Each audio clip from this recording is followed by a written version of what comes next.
বিসমিল্লাহির রহমানির রহিম। কর্ণফুলী কলেজ, কর্ণফুলী সরকারি কলেজের উচ্চ মাধ্যমিক শ্রেণীর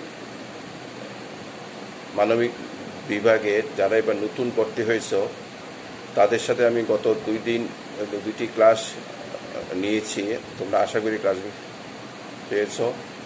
তোমাদেরকে আমি আগে বলেছিলাম যে তোমরা ক্লাসগুলি দেখে তোমাদের কীরকম লাগলো, কি মনে হয়েছে, কোনো সমস্যা আছে কি না। তোমাদেরকে বইয়ের নাম দিয়েছিলাম যে বইগুলো একটু কিনে তোমরা আমার সাথে কথা বলবে। তো এখন পর্যন্ত কোনো স্টুডেন্ট আমার সাথে তোমরা কেউ যোগাযোগ করো নাই।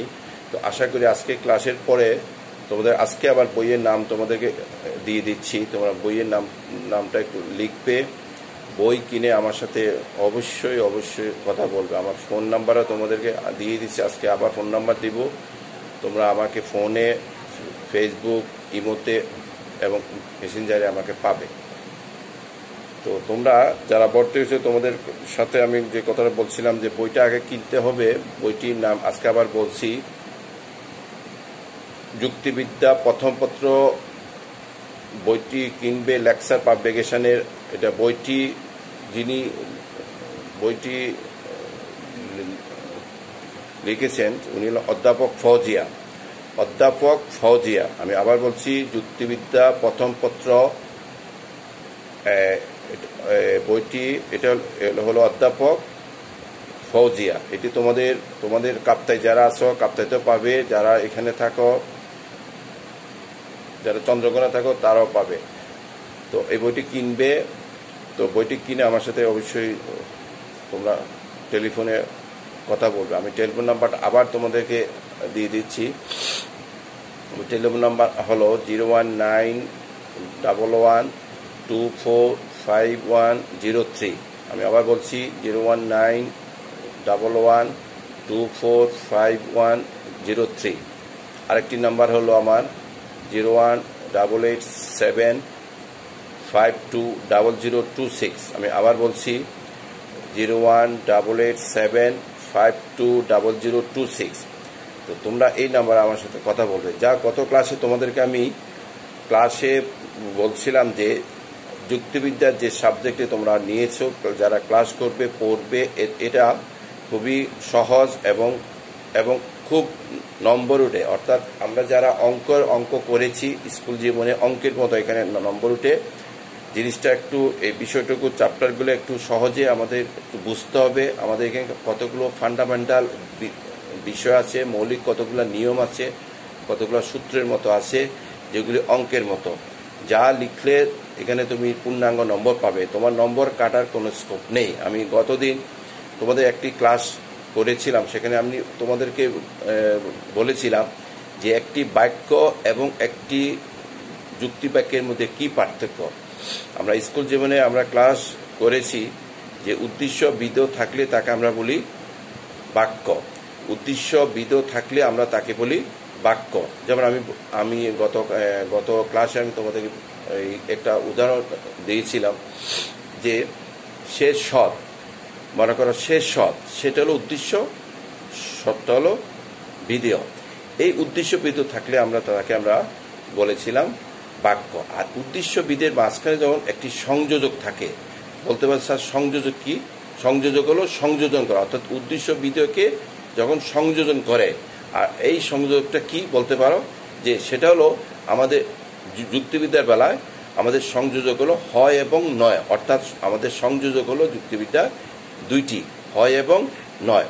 হয় মানে স্বীকার করা, নয় মানে অস্বীকার করা। অর্থাৎ উদ্দেশ্যবিধের সম্পর্ককে যখন স্বীকার করা হয় তখন সেখানে সংযোগটি হবে হয়, আর উদ্দেশ্যবিধের সম্পর্ককে যখন অস্বীকার করবে তখন সংযোগটি হবে নয়।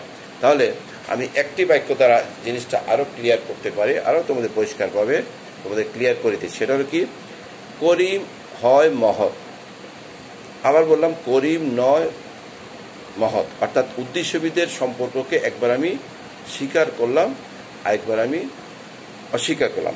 এভাবে আমি গত ক্লাসে তোমার উদাহরণ দিয়ে বারবার প্রত্যেকটি সংজ্ঞার সাথে, বিষয়ের সাথে আমি তোমাদেরকে উদাহরণ দিয়ে জিনিসটা ক্লিয়ার করেছিলাম।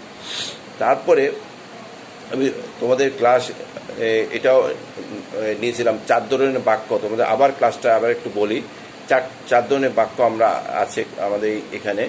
4টি বাক্য আমি তোমাদের বলেছিলাম: সার্বিক বাক্য, বিশেষ বাক্য, সদর্থক বাক্য, নয়ার্থক বাক্য। তো এই সার্বিক বাক্যটা কি সেটা আবার একটু সংক্ষেপে বলি। সার্বিক বাক্য আমি তোমাদের বলেছিলাম সংখ্যা পরিমাণে বেশি হলে তখন সেটা হবে সার্বিক বাক্য, আর সংখ্যা পরিমাণে কম হলে তখন তাকে আমরা বলবো বিশেষ বাক্য। তো এখন সার্বিক বাক্য কি সেটা আমরা বলেছি একটি একটি করে তোমাদেরকে একটি বাস্তব একটি উদাহরণ দিয়েছিলাম, সেটা আমরা বলেছি। আচ্ছা, যাই হোক, তারপর আমরা একটা ক্লাস তোমাদের গত ক্লাসে পড়েছিলাম পদের ব্যাপ্যতা। পদের যে ব্যাপ্যতা এটাও তোমাদের গত ক্লাসে আমি শেষ করে দিয়েছিলাম, যে আমরা মনের ভাবটাকে আদান প্রদান করার জন্য যে ভাব প্রকাশ করি সংখ্যা বা পরিমাণের দিক দিয়ে, তখন সেটাকে আমরা এই বিষয়ের বলা, যুক্তিবিদ্যার বিষয় বলা আমরা একটাই বলি পদের ব্যাপ্যতা। এই পদের ব্যাপ্যতাকে আমরা গত ক্লাসে পড়েছিলাম 2 ভাগে ভাগ করে থাকি: ব্যাপ্যপদ, অব্যাপ্যপদ। ব্যাপ্যপদটা কি? সংখ্যা পরিমাণে বেশি হলে সেটা হবে ব্যাপ্যপদ, আর সংখ্যা পরিমাণে কম হলে সেটা হবে অব্যাপ্যপদ। এটা গত ক্লাসে আমরা তোমাদেরকে পড়েছিলাম। আজকে আমরা এখন যেটা পড়ব, আমরা স্কুল জীবনে আমরা এই ক্লাস করেছি। ভাওয়েল হলো আমাদের 5টি: এ, ই, আই, ও, ইউ। আমরা এই 5 ধরনের ভাওয়েল আমরা স্বরবর্ণ, ব্যঞ্জনবর্ণ আমরা পড়েছিলাম, ভাওয়েল এবং কনসোনেন্ট। তো এই ভাওয়েল যে 5টি, এই ভাওয়েলের 5টির ভিতরে এখানে একটি ভাওয়েল এখানে বাদ পড়বে, অর্থাৎ যুক্তিবিদ্যার 4 ধরনের বাক্য আছে: এ, ই, I, O. A, E, I, ও আমরা পুরো যুক্তিবিদ্যার ফার্স্ট পেপারে এই 4টা বাক্য আমাদের খুবই গুরুত্বপূর্ণ। এই 4টা বাক্য সম্পর্কে আমাদের অবশ্যই জানতে হবে। এই 4টা বাক্য দ্বারা আমরা যুক্তিবিদ্যার সকল চ্যাপ্টার আমরা শেষ করব। এবং সবচেয়ে বড় যে জিনিসটা আমি গত ক্লাসে তোমাদের বলেছিলাম, যে আজকেও সেটা আবার তোমাদেরকে বলছি, যে এ, ই, আই, ও বাক্য যেগুলি সাংকেতিক, যেগুলি ভাওয়েল দ্বারা কতগুলো মৌলিক নিয়ম, যেটা আমরা পরবর্তী ক্লাসে আরও আস্তে আস্তে আমি তোমাদের এই ক্লাসগুলো করব। এই জিনিসগুলো, এই বিষয়ে যে প্রশ্ন থাকবে সেই প্রশ্নগুলো উত্তর লিখলে তোমরা অঙ্কের মতো নম্বর পাবে। সেই কারণে আবার বলছি যে 4টি বাক্য আমাদেরকে কি, এ, ই, আই, ও, এই 4টি বাক্য আমাদের পুরো যুক্তিবিদ্যা ফার্স্ট পেপার আছে। এখন এই 4টি বাক্যের এক একটি নাম আছে, এবং এই বাক্যগুলি চিনবার কতগুলো উপায় আছে। আচ্ছা, এই 4টি বাক্য আমরা এক একটি বাক্যের এক একটি নাম আছে। এই নামগুলো আমি তোমাদের আবার একটু বলছি। 1 নম্বর হলো এ বাক্য, এ যুক্তি বাক্য। এই বাক্যটাকে আমরা নাম দিয়েছি সার্বিক সদর্থক যুক্তি বাক্য। কি বলেছি? এ বাক্যটার নাম কি বলেছি? সার্বিক সদর্থক যুক্তি বাক্য। আর প্রত্যেকটি বাক্য চিনবার কতগুলো উপায় আছে। এ বাক্যটা চিনবার উপায় হলো, এটি বাক্যের প্রথমে সকল থাকবে, মাঝখানে সংযোজক হয় থাকবে। তাহলে আবার বলছি, এ বাক্যটাকে আমরা বলবো সার্বিক সদর্থক যুক্তি বাক্য। আর এ বাক্যটা চিনবার সহজ উপায় হলো বাক্যের প্রথমে সকল থাকবে, মাঝখানে সংযোজক হয় থাকবে। আমি প্রত্যেকটি বাক্যের সাথে সাথে এক একটি বাস্তব উদাহরণ দিয়ে জিনিসটা তোমাদের আরও পরিষ্কার করে দেব। যেমন, সকল মানুষ হয় মরণশীল। সকল মানুষ হয় মরণশীল। তাহলে এই বাক্যে, এই উদাহরণে আমরা দেখলাম যে বাক্যের প্রথমে কি আছে? সকল আজকে, মাঝখানে কি আছে? সংযোজক কি আছে? হয় আছে। অর্থাৎ যে বাক্যের শুরুতে সকল থাকবে, মাঝখানে সংযোজক হয় থাকবে, সেই বাক্যটা হবে এ বাক্য। অতএব তোমরা বই খুললে, তোমরা বই দেখলেই তোমরা দেখবা সকল এবং হয় থাকলেই সেই বাক্যটাকে এ বাক্য বলা হয়। তাহলে আমরা প্রথম একটি বাক্য সম্পর্কে আমরা একটু জানলাম, যে এ বাক্যটা হলো সার্বিক সদর্থক যুক্তি বাক্য।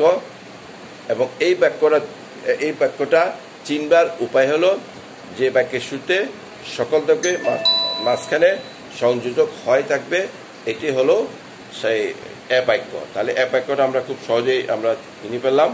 এখন আমাদের দ্বিতীয় বাক্যটা হলো ই বাক্য। ই বাক্যটার নাম হলো সার্বিক নয়ার্থক যুক্তি বাক্য। কি বললাম? ই বাক্যটা কি নাম বলেছি? সার্বিক নয়ার্থক যুক্তি বাক্য। আর এই বাক্যটা চেনার উপায় হলো, এই বাক্যের শুরুতে কোনো থাকবে, মাঝখানে নয় থাকবে। অর্থাৎ তোমরা খুব ভালো করে খেয়াল করো। আমি কিন্তু পুঙ্খানুপুঙ্খরূপে বাক্যগুলি চিনবার এবং বাক্যগুলি ধরার উপায় বলে দিচ্ছি।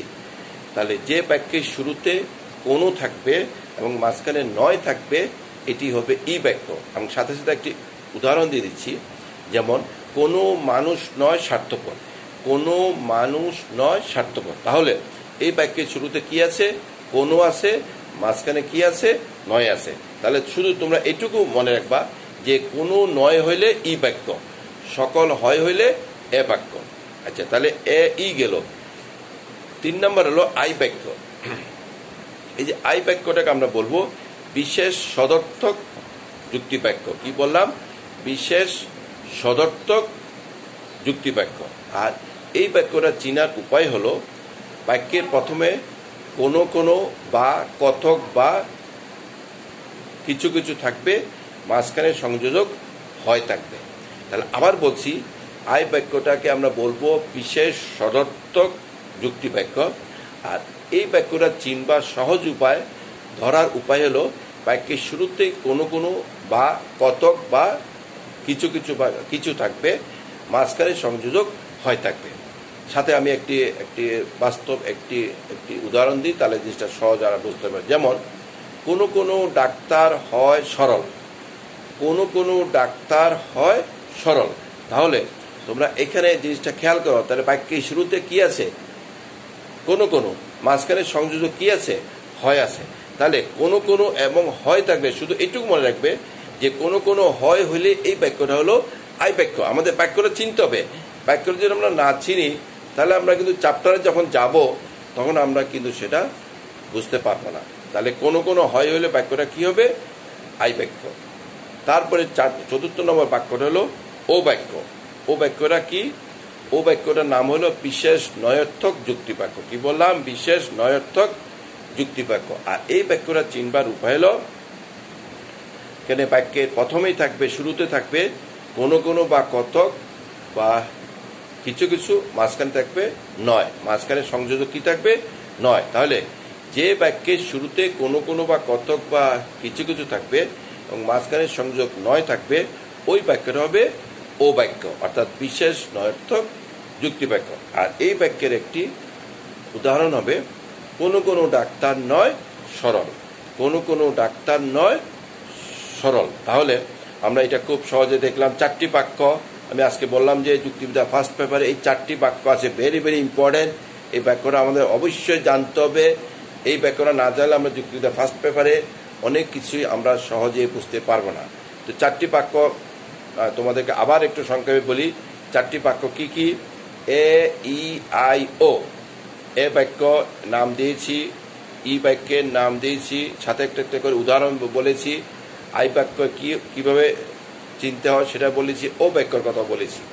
এখন আমরা গত ক্লাসে আমরা তোমাদেরকে বলেছিলাম যে আমাদের সংযোজক হলো কয়টি? 2টি। কি কি?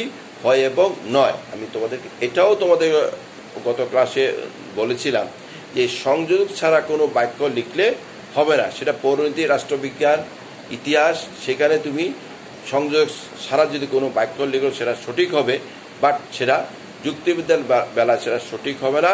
যুক্তিবিদ্যাতে তুমি যা কিছু লিখবে সেখানে সংযোগ দিতে হবে, অর্থাৎ হয় এবং নয় ছাড়া, উদ্দেশ্যবিদের মাঝখানে সংযোজক ছাড়া কোনো বাক্য যদি তুমি লিখো তাহলে সেটা সঠিক হবে না। তাহলে আমরা এখন এই 4টি বাক্যের প্রত্যেকটি বাক্যের নাম এবং সংযোজক দিয়ে বলেছি। এখন যদি কোনো বাক্যের সংযোজক দেওয়া না থাকে সেক্ষেত্রে সেটা কি হবে?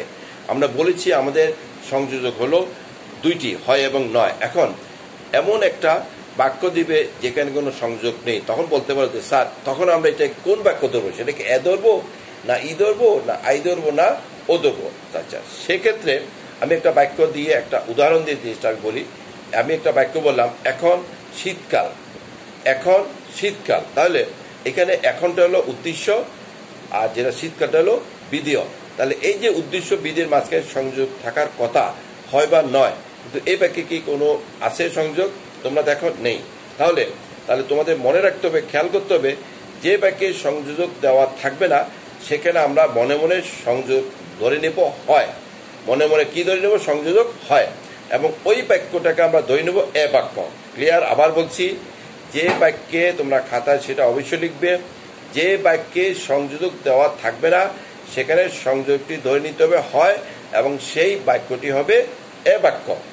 মোস্ট ইম্পর্টেন্ট কথা, আমরা জানি সকল হয় হইলে এ বাক্য। আমরা একটু আগেই তোমাদের জিনিসটা ক্লিয়ার করেছি। কিন্তু এমন অনেক বাক্য থাকবে যেখানে সংযোগ থাকবে না, সেক্ষেত্রে তুমি কি করবে? তখন বলতে হবে স্যার এই কথা তো আপনি আমাদের ক্লাসে বলেননি।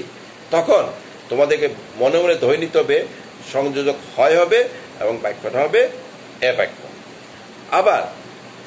আবার আমি তোমাদেরকে এটাও বলেছি যে কোনো নয় হইলে ই বাক্য এবং কোনো নয় হইলে ও বাক্য। কিন্তু এমন অনেক বাক্য থাকবে যেখানে কোনো নেই কোনো নেই, তখন সেই ক্ষেত্রে সেই বাক্যটি কি হবে? সেটা ই হবে না ও হবে? এটাও একটা প্রশ্নের ব্যাপার। তখন বলতে পারে স্যার তখন কি হবে? একটা উদাহরণ দিয়ে জিনিসটা আরো ক্লিয়ার করে দিই। আমি তোমাদেরকে বললাম মানুষ নয় স্বার্থপর, তাহলে আমি যে কথাটা বললাম যে খুব খেয়াল করো যে কোনো নয় হইলে ই বাক্য আর কোনো নয় হইলে কি বলেছে ও বাক্য। কিন্তু এখন যে একটি উদাহরণ দিলাম যে মানুষ নয় স্বার্থপর, এখানে বাক্যের শুরুতে কোনো নেই কোনো নেই, তাহলে সেই বাক্যটি কি হবে? তাহলে সেই বাক্যটি হবে ই। অর্থাৎ মনে রাখতে হবে যে বাক্যের কোনো বা কোনো নেই, শুধুমাত্র সংযোজক নয় থাকবে, তখন সেই বাক্যটি হবে ই বাক্য। তখন সেই বাক্যটি কি হবে? ই বাক্য। তাহলে আমরা এখানে দুটি মোস্ট ইম্পর্টেন্ট জিনিস জানলাম যে কোনো বাক্যে যদি সংযোজক দেওয়া না থাকে সেখানে সংযোগটি হবে হয় এবং ওই বাক্যটি হবে এ বাক্য। আবার কোনো বাক্যে সংযোগ শুধু নয় আছে, তখন বাক্যটি হবে কোন বাক্য? তখন সেটি হবে ই বাক্য। আবার আমরা জানি সংযোগ থাকে বাক্যের উদ্দেশ্য এবং বিধের মাঝখানে। এখন তোমাকে যদি একটি বাক্য দিয়ে দেওয়া হয় পরীক্ষার সময়, সে ভালো নয়, তাহলে এই ক্ষেত্রে আমরা একটু পরিষ্কারভাবে একটু খেয়াল করি, এখানে সংযোগটি আছে বাক্যের শেষে। তো আমরা জানি বা আমি আগেও তোমাদেরকে গত ক্লাসেও বলেছি, আজকেও বলছি যে সংযোজক থাকবে উদ্দেশ্য বিধের মাঝখানে। কিন্তু এখন যদি পরীক্ষার সময় বা ক্লাসে কেউ তোমাকে জিজ্ঞেস করে, কোনো স্যার জিজ্ঞেস করে সে ভালো নয়, এই বাক্যটি কি সঠিক? তখন বলতে হবে না স্যার এই বাক্যটি সঠিক নয়, এই বাক্যটি হবে সে নয় ভালো। কারণ আমরা জানি সংযোগ থাকে উদ্দেশ্য বিধের মাঝখানে। তাহলে এই বাক্যটি হবে কি? সে নয় ভালো। আর এই বাক্যটি কি বাক্য হবে? ই বাক্য। তাহলে আমাদের মূল বক্তব্যগুলো আমরা চারটি বাক্য সম্পর্কে এবং জানলাম, সংযোজক জানলাম এবং সংযোজক কোথায় অবস্থান করে, অথবা সংযোগ যদি না থাকে সেক্ষেত্রে আমরা সংযোগটা কি দিব? সেটাকে হয় দিব না নয় দিব? আরেকটি প্রশ্ন, আমার সংযোগ আমি দিয়ে দিলাম হয়, তখন বাক্যটা কি হবে? সেটা কি এ হবে না ই হবে, আই হবে না ও হবে? সেটাও তোমাদেরকে আমি বলে দিলাম। আমি তোমাদের গত ক্লাসেও তোমাদেরকে বলেছিলাম যে এখানে যুক্তিবিদ্যায় ফার্স্ট পেপারে যে মৌলিক কতগুলা বিষয় আছে সেগুলি তোমাদেরকে আস্তে আস্তে ধীরে ধীরে ক্রমান্বয়ে তোমাদের আমি ক্লাস দেব। কারণ এই বিষয়টুকু মৌলিক বিষয়টুকু ফান্ডামেন্টাল যে বিষয় আছে এগুলো আমাদেরকে একটু আস্তে আস্তে আমাদের রপ্ত করতে হবে, জানতে হবে। এগুলি জানার পরে আমার মূল যে চ্যাপ্টার আমি বলেছি আমাদের 8টা চ্যাপ্টার আছে, 8টা চ্যাপ্টারে একটা চ্যাপ্টার হলো অঙ্ক, লাস্ট চ্যাপ্টারটা আমাদের হলো অঙ্ক, সেটা হলো লাস্টে, সেটা আমরা দেখব। এর আগে যতগুলো থিওরি ক্লাস আছে, থিওরি চ্যাপ্টার আছে, প্রত্যেকটিতে এই বিষয়গুলো আমাদের একটু জানতে হবে। সেই কারণে আমি তোমাদেরকে অল্প অল্প করে মৌলিক বিষয় সূত্রগুলো নিয়মকানুনগুলো তোমাদেরকে পড়িয়ে দিচ্ছি যাতে তোমরা এগুলো সহজে বুঝতে পারো। কারণ প্রথম এগুলি তোমাদের কাছে একটু কঠিন মনে হইতেও পারে, সেই কারণে আমি তোমাদের অল্প অল্প করে বিষয়গুলো ক্লিয়ার করছি যাতে তোমরা সহজে বিষয়গুলো তোমরা বুঝতে পারো। এগুলি ক্লিয়ার হওয়ার পরে আমি আমার মূল যে চ্যাপ্টারে যাব। তাহলে আজকে যে দুটো পড়লাম গত ক্লাসেরটা সহ, যে আমরা বাক্য কি, যুক্তি বাক্য কি, তারপরে সংযোজক কি, বাক্য আমাদের কয় ধরনের বাক্য আছে, সার্বিক, বিশেষ, সদর্থক, নয়ার্থক, সংযোজক কয়টি, একটি যুক্তি বাক্যের কয়টি অংশ, এটা এমসিকিউ পরীক্ষায় বোর্ড পরীক্ষায় বেশিরভাগ থাকে। একটি যুক্তি বাক্যের কয়টি অংশ, আমরা উত্তর করব একটি যুক্তি বাক্যের 3টি অংশ, কি উদ্দেশ্য, সংযোজক, বিধেয়। আরেকটি গত ক্লাসে আরেকটি এমসিকিউ তোমাদের বলেছিলাম যুক্তিবিদ্যার জনককে, যেহেতু তোমরা যুক্তিবিদ্যার সাবজেক্টটি পড়বে, জানবে, শিখবে, তাহলে এটা তোমার জানা অবশ্যই দরকার যে যুক্তিবিদ্যার জনককে, উত্তর হবে যুক্তিবিদ্যার জনক এরিস্টটল। আজকে আমরা বললাম যে 4 ধরনের বাক্য আছে, এ ই আই ও। প্রত্যেকটি বাক্যের নাম কি কি সেটা বলেছি। এই বাক্যগুলি চিনবার কি উপায় সেটিও তোমাদেরকে আমি বলে দিলাম। তো আশা করি তোমাদের এই বিষয়গুলো তোমাদের গত 2 দিনের পর আজকে আবার একটু সংক্ষিপ্ত আকারে তোমাদের রিভিশন দিলাম। প্রত্যেকটি ক্লাসে আমি আগে পড়াটার সম্পর্কে আরেকটু সংক্ষেপে আলোচনা করে নতুন কিছু কিছু পড়াবো। আস্তে আস্তে এভাবে ক্রমান্বয়ে আমি সামনের দিকে ইনশাল্লাহ এগিয়ে যাব। তোমাদের আমি আজকে ফোন নাম্বার দিলাম, আবারও গত ক্লাসও দিয়েছি। তোমরা অবশ্যই আমার সাথে কথা বলবে টেলিফোনে, আমি তোমাদের বিস্তারিত যা যা সমস্যা সেটা দেখব। আর একটি বইয়ের নাম আজকে তোমাদেরকে দিয়েছি, লেকচার পাবলিকেশন, সেটা হলো অধ্যাপক ফৌজিয়া। তোমরা যারা কাপ্তাইতে অবস্থান করছো তোমাদের আজাদ যে লাইব্রেরি, আজাদ লাইব্রেরিতে পাবে। আর যেখানে যারা এদিকে থাকো চন্দ্রগড়া, সেখানে তোমরা ছাত্র বন্ধু লাইব্রেরি একটা আছে, ছাত্র বন্ধু লাইব্রেরিতে পাবে। আর তোমাদেরকে আমি আবারও একটু অবশ্য বলছি, আমাদের অধ্যক্ষ মহোদয়ের নির্দেশে তোমরা যখন কলেজ ক্যাম্পাসে প্রবেশ করবে তোমাদের আইডেন্টি কার্ড তোমরা কলেজ থেকে নিয়ে যাবে, এবং কলেজে যে একটা ড্রেস আছে অর্থাৎ ইউনিফর্ম আছে, অবশ্যই ইউনিফর্ম নিয়ে আমাদের কলেজে আসতে হবে। তোমরা ইউনিফর্ম সেলাই করে ফেলবে, কলেজে আইডেন্টি কার্ডটা এসে কলেজ থেকে নিয়ে যাবে। ইউনিফর্ম এবং আইডেন্টি কার্ড ছাড়া কলেজ ক্যাম্পাসে প্রবেশ করা যাবে না। আমাদের অধ্যক্ষ মহোদয়ের করা নির্দেশ, ওনার তত্ত্বাবধানে আমরা অভিজ্ঞ শিক্ষক মণ্ডলী কলেজের সকল কর্মকাণ্ড তোমাদের আমরা সব দেখব। তোমাদেরকে সার্বিক সহযোগিতা করার জন্য আমরা সকল সময় আমরা প্রস্তুত আছি। আমরা ভাইস প্রিন্সিপাল এবং প্রিন্সিপাল স্যারের অধ্যক্ষের নির্দেশে সব কাজ করবো। তোমরা আশা করি প্রত্যেকটি অনলাইন ক্লাস করবে এবং স্যারদের ম্যামদের টেলিফোন নাম্বার নিয়ে যাবে, নিয়ে স্যারদের সাথে ম্যামদের সাথে টেলিফোনে কথা বলবে, কার কী সমস্যার সমাধান করবে। তো আশা করি আজকের মতো এখানে আমাদের ক্লাস আমি শেষ করলাম। তোমরা সবাই সুস্থ থাকো, ভালো থাকো। ইনশাল্লাহ আগামীতে আবার তোমাদের সাথে দেখা হবে। আল্লাহ হাফেজ।